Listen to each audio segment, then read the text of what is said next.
अस्सलाम वालेकुम dear students, मैं हूं आपका इंस्ट्रक्टर आतिफ नसीम और ये है आपका YouTube channel science made sensible.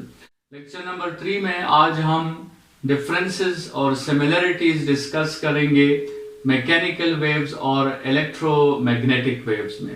Mechanical waves को हमने डिफाइन किया था फर्स्ट लेक्चर में शॉर्टली कि ये वो वेव्स हैं which require medium for their propagation, और इलेक्ट्रोमैग्नेटिक वेव्स को भी हमने डिफाइन किया था कि ये वो वेव्स हैं जिसमें मीडियम की रिक्वायरमेंट नहीं होती।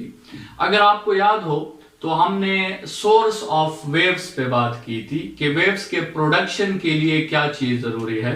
उसमें हमने डिस्कस किया था कि वेव्स के प्रोडक्शन के लिए जरूरी चीज जो है दैट इज वाइब्रेशंस। ठीक है, अगर वाइब्रेशंस होंगी तो आपके साथ वेव प्रोड्यूस होगा। मैकेनिकल वेव्स में वो वाइब्रेशंस जो है वो मीडियम के पार्टिकल्स करते हैं। मीडियम के पार्टिकल्स वो कंडीशन फुलफिल करते हैं जिससे वेव्स बनती है और फिर आगे प्रोपिगेट होती है।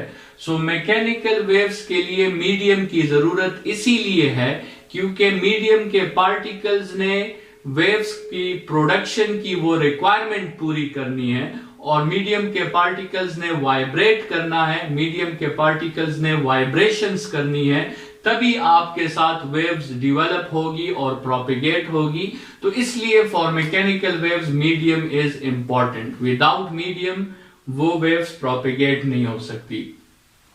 इलेक्ट्रोमैग्नेटिक वेव्स के लिए मीडियम की रिक्वायरमेंट इसलिए नहीं है क्योंकि इलेक्ट्रोमैग्नेटिक वेव्स में आपके साथ मीडियम के पार्टिकल्स की वाइब्रेशन की जरूरत नहीं है, क्योंकि इलेक्ट्रोमैग्नेटिक वेव्स में इलेक्ट्रिक और मैग्नेटिक फील्ड्स जो हैं वो वाइब्रेट करते हैं।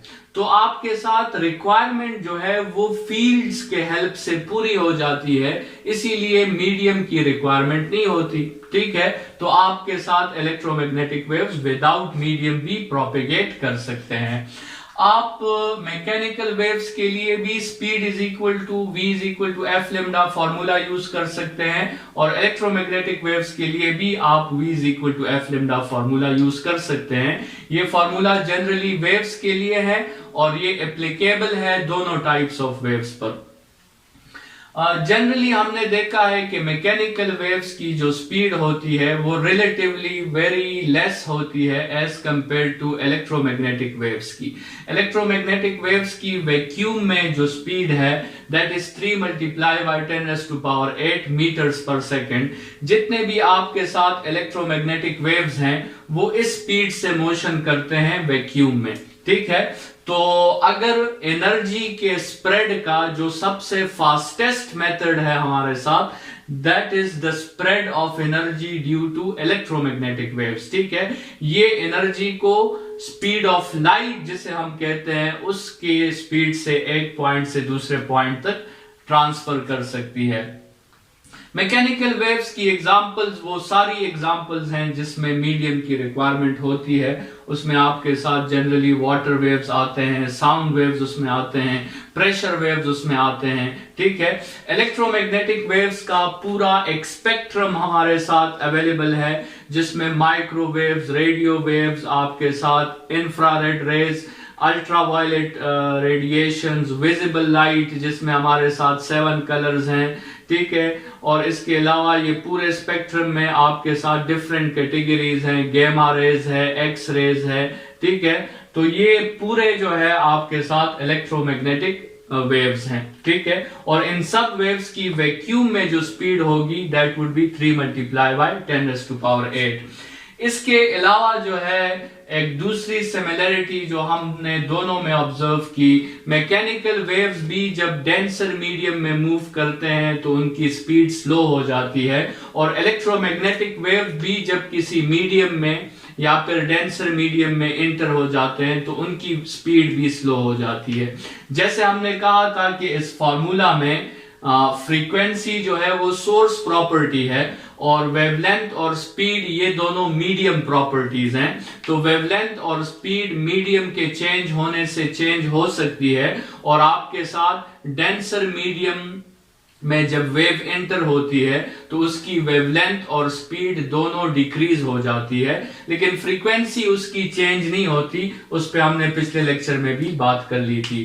तो यहां तक हमने वेव्स के डोमेन में मैकेनिकल और इलेक्ट्रोमैग्नेटिक में भी डिफरेंसेस पढ़ लिए हैं, और हमने लॉन्गिट्यूडनल और ट्रांसवर्स में भी डिफरेंसेस डिस्कस कर लिए हैं। ठीक है, इसके बाद हमारा नेक्स्ट टॉपिक है कि हम वेव्स की रिप्रेजेंटेशन के लिए कौन कौन से डायग्राम्स यूज करते हैं।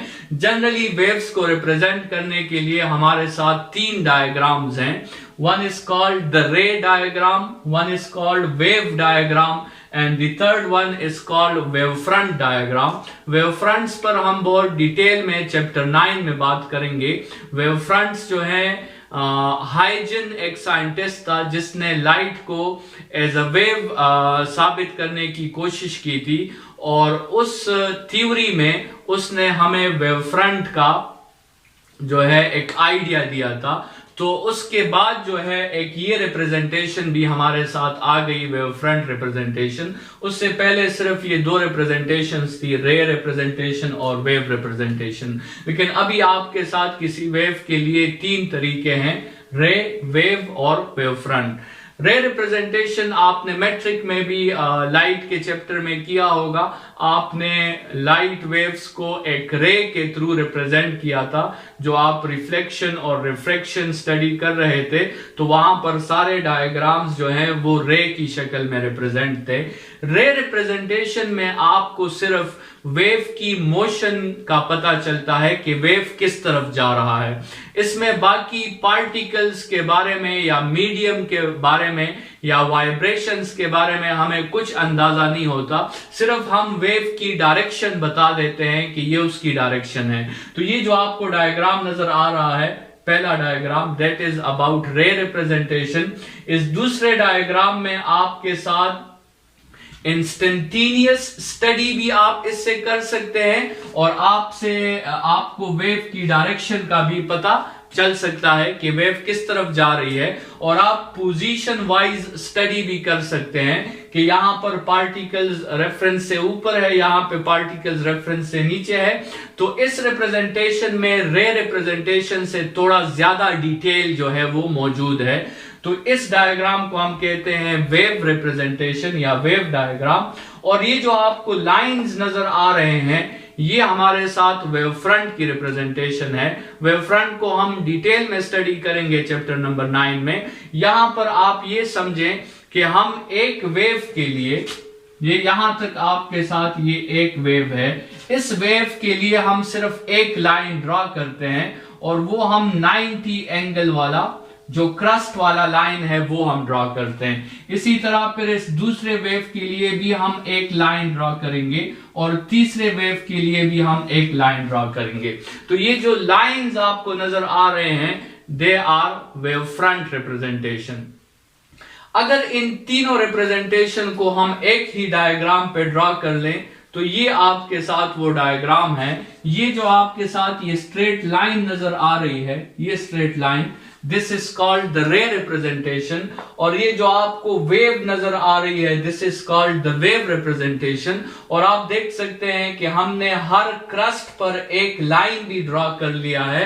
तो ये हर क्रस्ट पे जो एक लाइन ड्रॉ हुआ है this is called the wave front representation.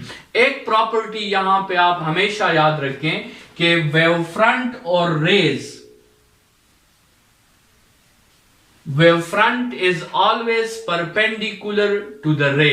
ठीक है, वेव फ्रंट हमेशा जो है रे को परपेंडिकुलर होता है। ठीक है, तो ये प्रॉपर्टी याद रखें। और हमेशा ये बात याद रखें कि दो वेव फ्रंट्स जो होंगे, दो वेव फ्रंट्स के दरमियान हमारे साथ हमेशा ट्रफ होगा। हर कंसेक्टिव दो वेव फ्रंट्स के दरमियान ट्रफ होगा। और अगर आप वेवलेंथ की डिफिनीशन को ऑब्जर्व करें तो इस क्रस्ट और इस क्रस्ट के दरमियान डिस्टेंस को हमने वेवलेंथ भी कहा था। तो यहां से आप ये प्रॉपर्टी भी अपने लिए समझ सकते हैं कि the distance between two wave fronts is also called wavelength. ठीक है, जिस तरह दो क्रस्ट के दरमियान डिस्टेंस को हमने वेव फ्रंट कहा था, तो उसी क्रस्ट पर तो अभी हमने लाइंस ड्रॉ कर लिए हैं और उन लाइंस को हम वेव फ्रंट्स कहते हैं. So therefore the distance between two wave fronts is also called wavelength. ठीक है. So the distance between two wave fronts is called wavelength. There is always a trough between two wave fronts and wave fronts are always perpendicular to the ray diagram. ये जो तीन बातें आपने सीखी हैं, ये तीन बातें आपको हेल्प करेगी इस डायग्राम्स को ड्रॉ करने में. अगर आपको सिर्फ रे डायग्राम गिवन है तो आप उस रे डायग्राम पर ये बाकी दोनों डायग्राम्स ड्रॉ कर सकते हैं. इसका मतलब अगर आपको एक डायग्राम गिवन है तो आप इन तीन प्रॉपर्टीज के हेल्प से वो बाकी दो डायग्राम्स भी उसी एक के ऊपर आप ड्रॉ कर सकते हैं.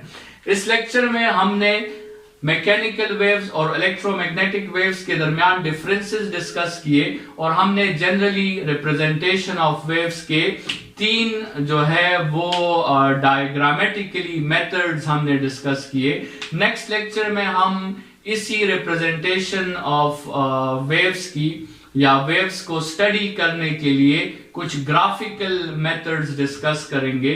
कुछ ग्राफ्स के थ्रू हम वेव्स को स्टडी करेंगे और वेव्स की मुख्तलिफ प्रॉपर्टीज हम उस ग्राफ के थ्रू फाइंड करेंगे. इस लेक्चर के लिए इतना ही. Thank you.